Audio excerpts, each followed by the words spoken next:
Hello everyone, welcome back to the course Power Plant Engineering. In this lecture, we will discuss on conventional power plants. Specifically, we will discuss on basic working principle, different site selection criteria, and applications of hydroelectric power plant, thermal power plant, and nuclear power plant. Let's first discuss on hydroelectric power plant. As already it has been discussed that hydroelectric power plant is a conventional power plant. In this, energy of water is utilized to generate electrical energy. This is the schematic diagram of hydroelectric power plant. In this, we have major components like dam, reservoir, penstock.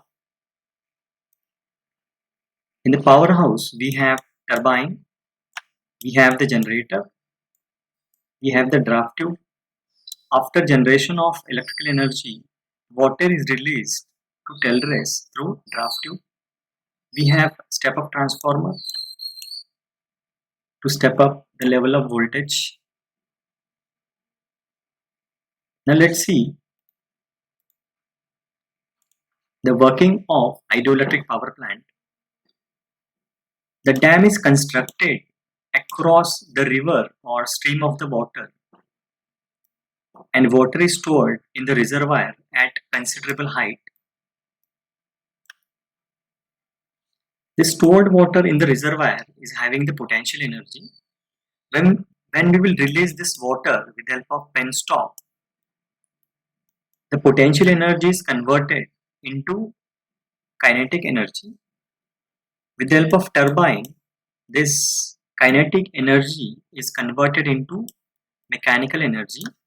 As electrical generator and the turbine are mechanically coupled, mechanical energy is converted into electrical energy with the help of electrical generator. As the electricity generated is at the low voltage, for the transmission purpose, we will require the electrical energy at high voltage. Therefore, with the help of step-up transformer, the level of voltage is increased for the transmission purpose. After the conversion of kinetic energy into mechanical energy, the water is released to the tailrace with the help of draft tube. So this is the overall working of hydroelectric power plant. Now let us discuss on different criteria which we need to consider for to select a site for hydroelectric power plants. The criteria for site selection of hydropower plants are availability of the water, water storage, head of the water, accessibility of the site, distance from the load center, and the type of land of the site. Now let's discuss one by one. First, availability of the water. The most important aspect of the hydroelectric power plant is the availability of the water. As most of the components of the plant are dependent on water, it is important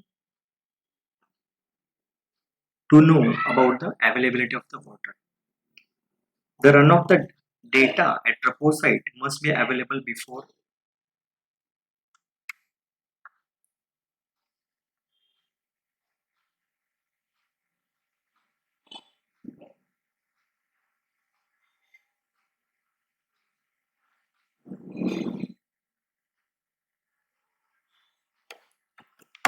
Now we will discuss on different criteria for site selection of hydropower plants.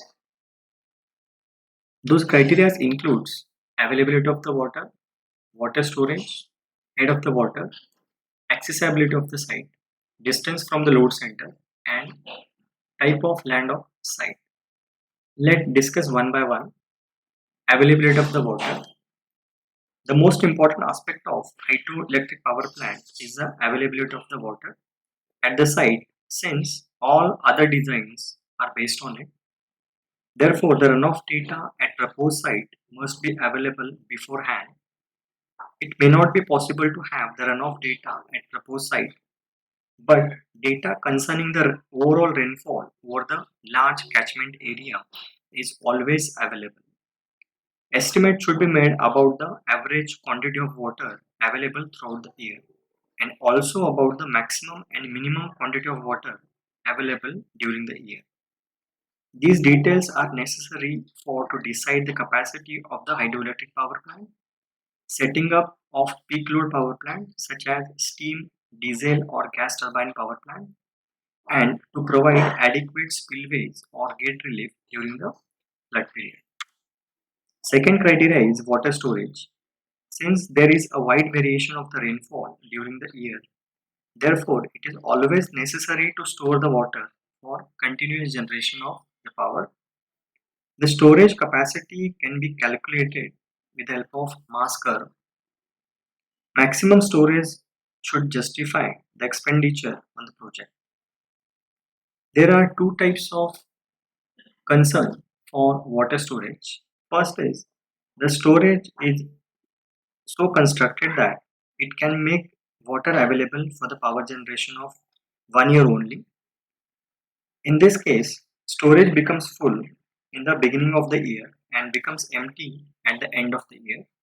And second concern is water storage is so constructed that water is available in sufficient quantity even during the worst dry periods. So these are what the two factors or concerns needs to be considered for the storage of water. Third criteria is water head. In order to generate a requisite quantity of power, it is necessary that a large quantity of water at the sufficient head should be available. An increase in effective head for a given output reduces the quantity of water required to be supplied to the turbines. It means that when we will have higher and higher water head, lower will be the water required for to generate electrical energy. Next criteria is accessibility of the site. The site where hydroelectric power plant is to be constructed should be easily accessible. This is important if electrical power generated is to be utilized at or near the plant site. The site selected should have a transportation facilities like rail and road. Next, distance from the load center. It is paramount importance that the power plant should have set up near the load center. This will reduce the cost of the erection and the maintenance of the transmission line. Type of the land of the site. The land to be selected for the site should be cheap and rocky. The ideal site will be one where the dam will have the largest catchment area to store water at high head and will be economical in the construction. The necessary requirement of the foundation rocks for the dam are as follows. The rock should be strong enough to withstand the stresses transmitted from the dam structure as well as the thrust of the water when the reservoir is full. Second, the rock in the foundation of the dam should be reasonably impervious. And third is the rock should remain stable under all the conditions. Let's see the applications of hydroelectric power plant. Earlier hydroelectric power plant have been used as an exclusive source of power, that is a baseload power plant. But the trend is towards use of hydropower in an interconnected system with the thermal station. As a self-contained and independent power source, a hydro plant is most effective with adequate storage capacity. Otherwise, the maximum load capacity of the station has to be based on the minimum flow of steam and there is a great wastage of water over the dam for the greater part of the year. This increases the per unit cost of installation. By interconnecting hydro plant with the thermal power stations or other type of power plants, a great deal of saving in the cost can be effective. This is due to reduction in the necessary of reserve capacity, diversity in the construction programs, higher utilization factors on hydropower plant, and higher capacity factors on efficient steam plants. In an interconnected steam or system, the base load is supplied by hydropower plant when the maximum flow demand is less than the stream flow, while steam supplied the peak. When stream flow is lower than the maximum demand, the hydropower plant supplies the peak load and steam power plant will supply the base load. Now let us discuss on second conventional power plant, which is thermal power plant. The thermal power plant is working on water as a working fluid. This is the schematic diagram of thermal power plant. Now let us see major components of thermal power plant. First and foremost important component is the boiler, then turbine, then electrical generator, cooling tower.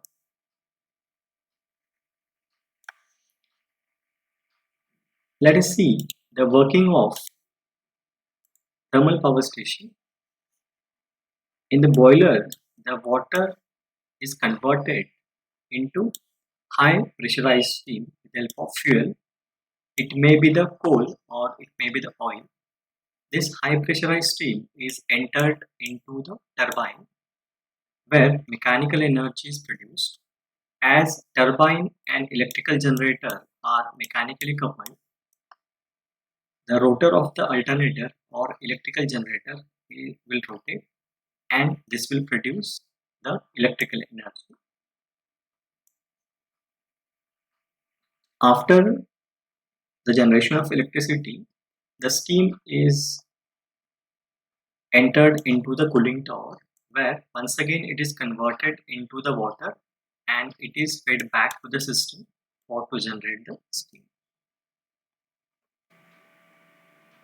Now we will discuss on selection of site for steam power station.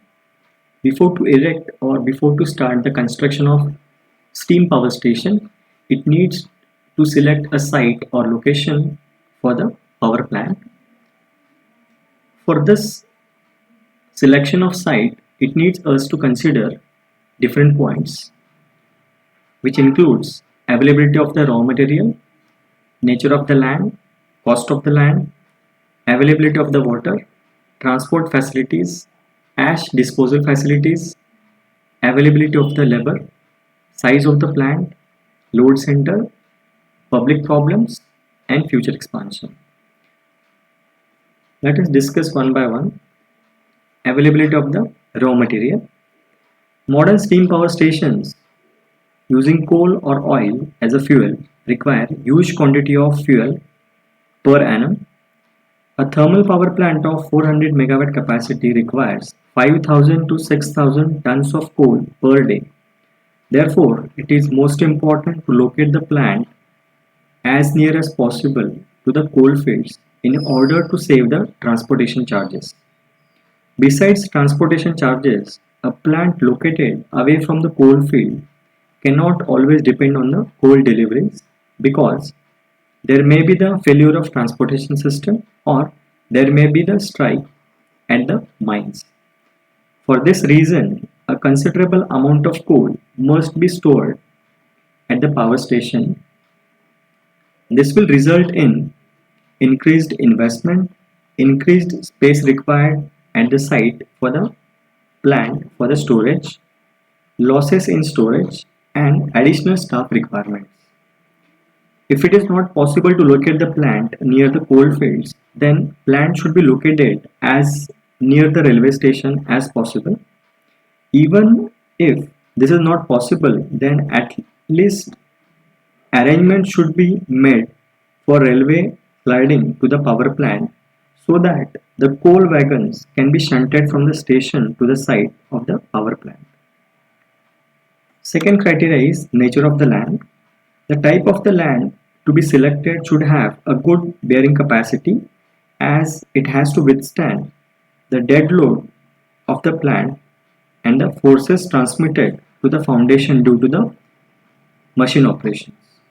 The minimum bearing capacity of the land should be 1 million Newton per meter square. Next criteria is cost of the land.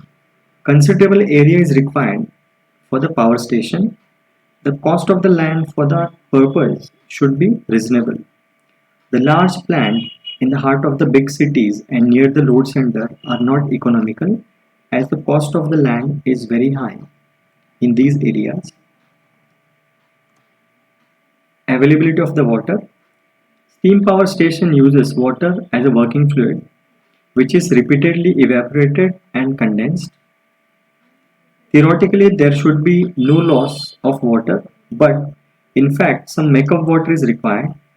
Besides this, considerable amount of water is required for condensers.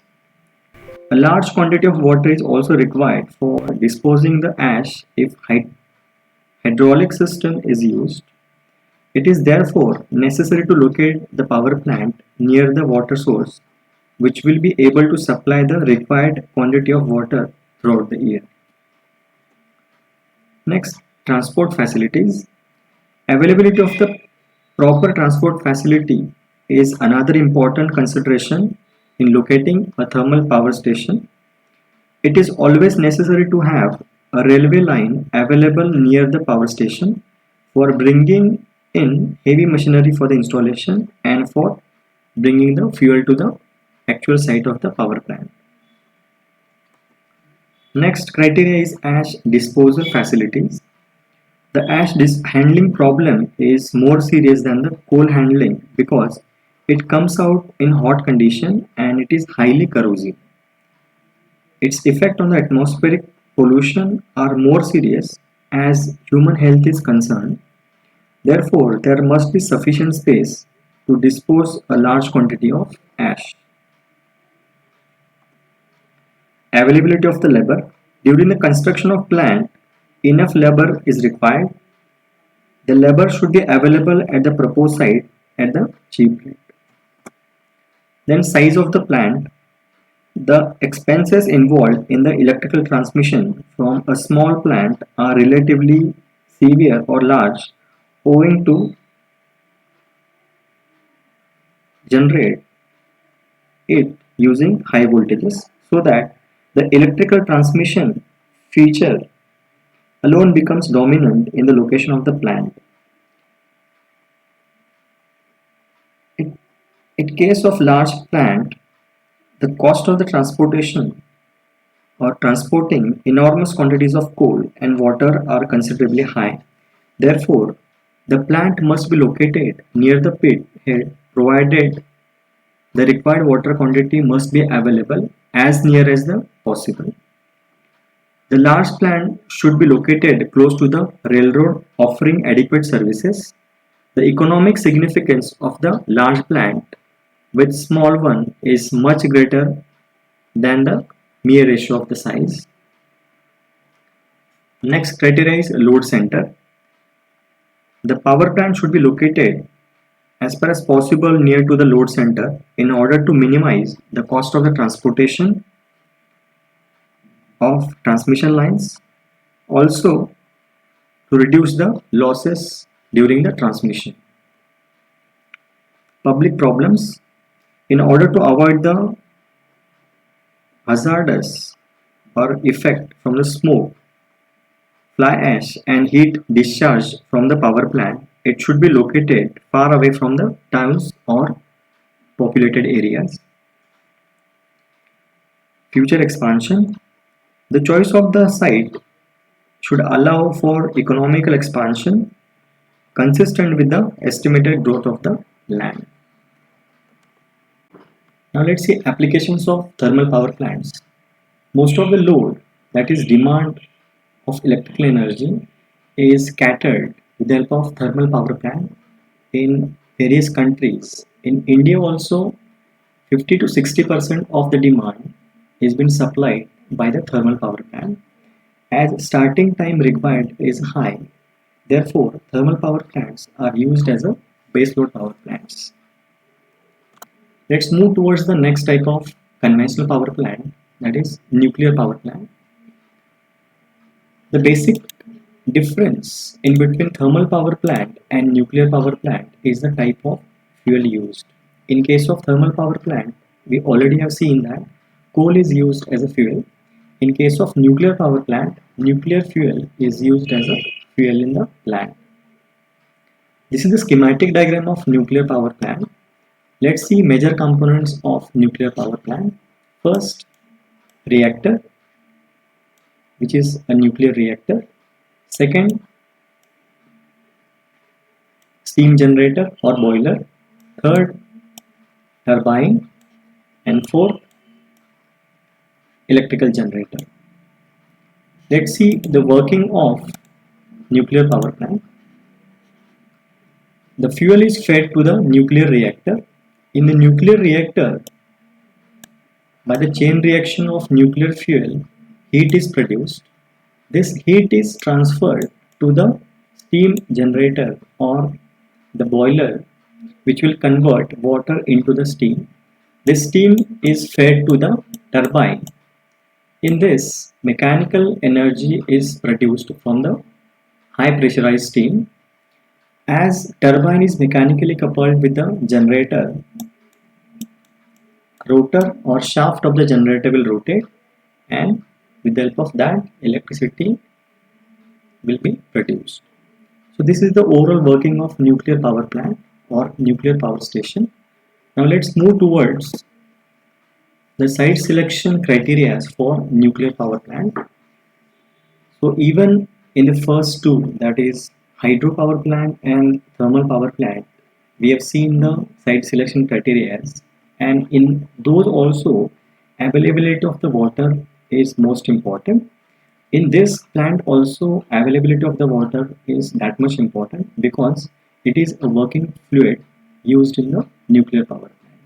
So it is most important to have a ample amount of water available near the site of the plant. Next point is distance from the populated area. As the nuclear fuel will produce the radioactive rays, it is very dangerous for the human life. Therefore, the plant should be located away from the populated area or away from the cities. Next point is nearness to the load center. So as already we have seen, to reduce the transmission cost as well as to reduce the transmission line losses, it needs to locate the plant near to the load center. Then disposal of waste. As radioactive waste is produced from the nuclear power plant, it is most important to dispose it properly. For to dispose the radioactive waste from the nuclear power plant, it needs to locate a power plant near to the seashore by which we can dispose that nuclear waste in the deep seas very easily. And the last point is accessibility of the rail and road. So as it requires to construct a power plant, it requires us to transport heavy equipments as well. For different purposes, it needs to transport, it needs to access the site. Therefore, there has to be accessibility of the plant, and for that, the rail and road are the important criteria. So this is all about the conventional power plants. In the next lecture, we will discuss on non-conventional power plants. Thank you.